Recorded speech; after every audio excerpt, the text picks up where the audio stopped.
All right, and well, this is the Friday version of Morning Express, and music, of course, galore, and we'll be getting more coming from our DJ Gibbs Darkchild as, well, he continues to entertain us. But now, we'd like to have a conversation on a political front, and joining me in studio is none other than the Member of Parliament for Kibra, and that's Honorable Ken Okoth. Good morning, and thank you for joining us. Good morning. Thanks for having me. Good to have you. First of all, do you have a favorite genre of music? What sort of music do you enjoy listening to?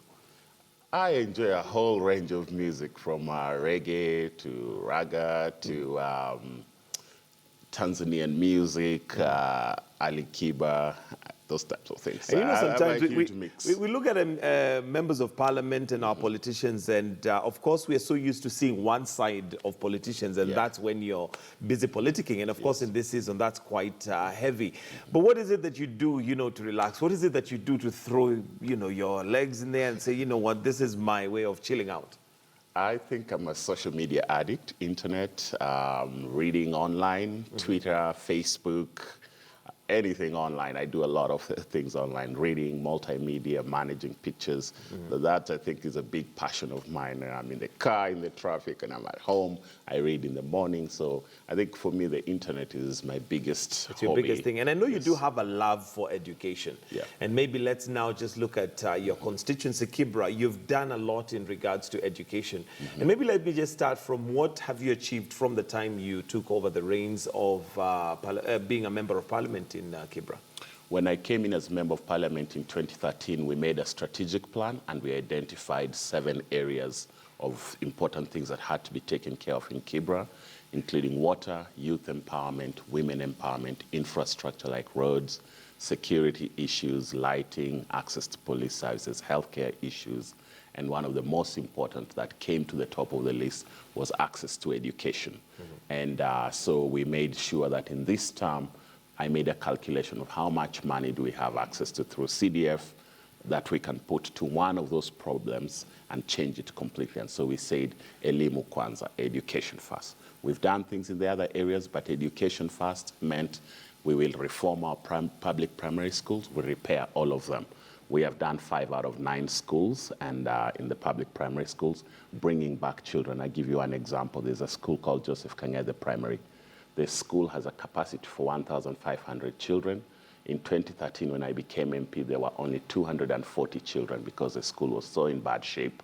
Everybody here was demoralized. The teachers, the children, the parents, they were leaving the school, and the school could have been shut down. The land could even have been grabbed.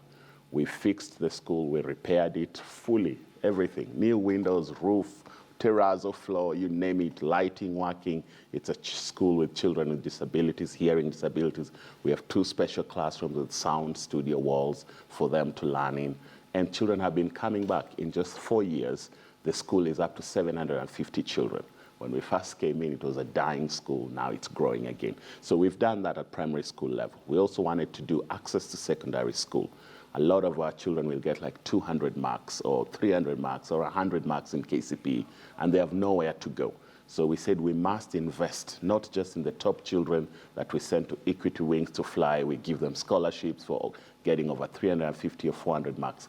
Let us find that boy or girl who has 200 marks and give them a shot at life by making sure they also complete secondary education. So we've built day secondary schools. When I came in, we had 2 good day secondary schools, Riley Education Center and Olympic High School, but they were not enough. So we have built 3 more. We've built Shadrach Kimalel Secondary School that now has Form 1 and Form 2. We've built Form 1 to Form 4. We've built Bagathi High School that has Form 1 to Form 2 now already.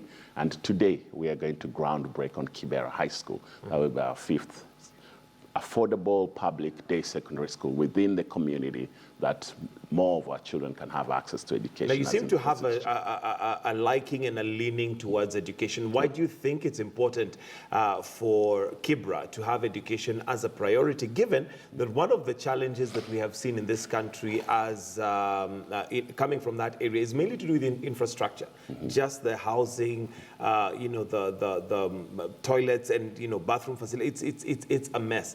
Why have you concentrated more on education and possibly not so much on infrastructure? If you give a person a house, you've given them just that house and the dignity that comes with just that house.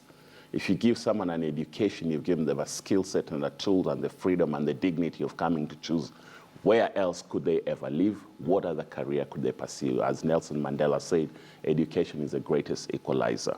I come from the ODM party. We are a social democratic party. Our philosophy believes in equity, social justice, upward social mobility.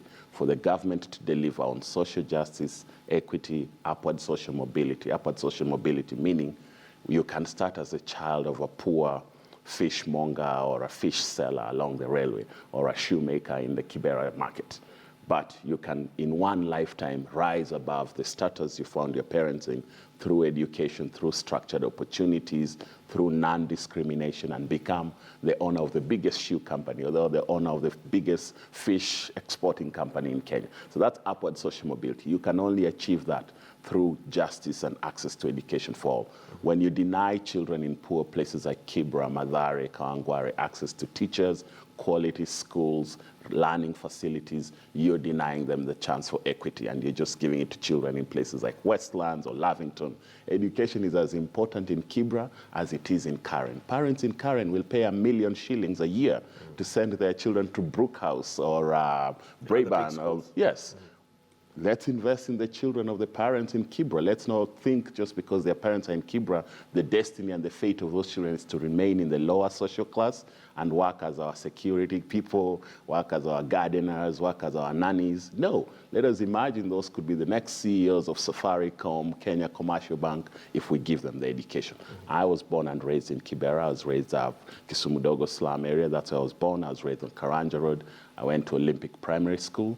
Then I went to Starehe Boys Center on a scholarship. Okay. And so education has transformed my life, has taken me from a boy from the hood to a boy on KTN discussing national politics with you and serving in parliament and pushing our government agenda forward to make sure Kenya is a better country for all. Congratulations for that achievement because, well, you are an example that just because you're born in Kibra does not mean you can actually not discuss and articulate national issues.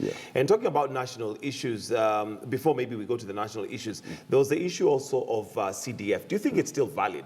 There has been a push for it to be taken to the, under the stewardship of governors. As a member of parliament, do you think that the CDF is still valid? I think from my learning about how different countries work, for instance, the United States have most advanced democracy. Every member of Congress, when they're making their budget, has earmarks for specific projects that must go to their constituency where they were elected. Whether it's a bridge, whether it's a road, whether it's an airport, whether it's a new college, they have those things they put in their budget. In Kenya, CDF was our first devolved fund. It was a Kenyan innovation we borrowed from South Africa to meet the Kenyan circumstances.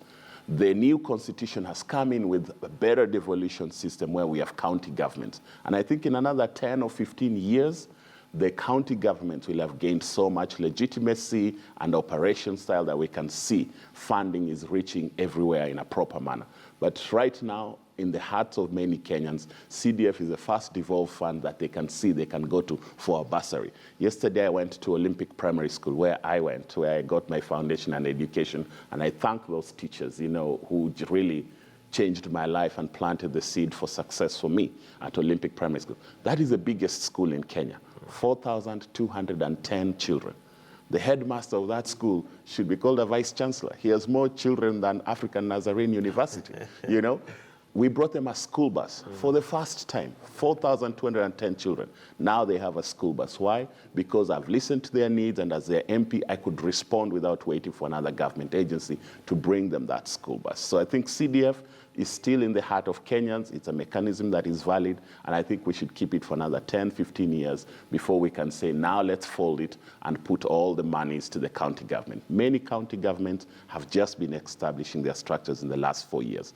Let's see what the governors and county governments do in the next 5 years, 10 years, and eventually we can say, let's have one merged devolved fund system. But for now, it is the one system where you still have, people can come to Honorable Ken Okoth's office and say, here are our needs for bursaries, and we take care of their needs with a local committee. I supervise, I'm the trustee and the patron of the fund, but we have a local committee, a chairperson, and representatives deciding how to use our money, and that's important. All right. Yeah. And, well, we're going to take a short break, then we're going to be coming back and looking at the dailies and what we have today. And also just to touch on a bill that was passed yesterday, we're going to be looking at that, and that is the Prevention of Torture Bill. And as a member of Parliament, we'd like to hear what that is all about. We'll take a short break. We'll be right back.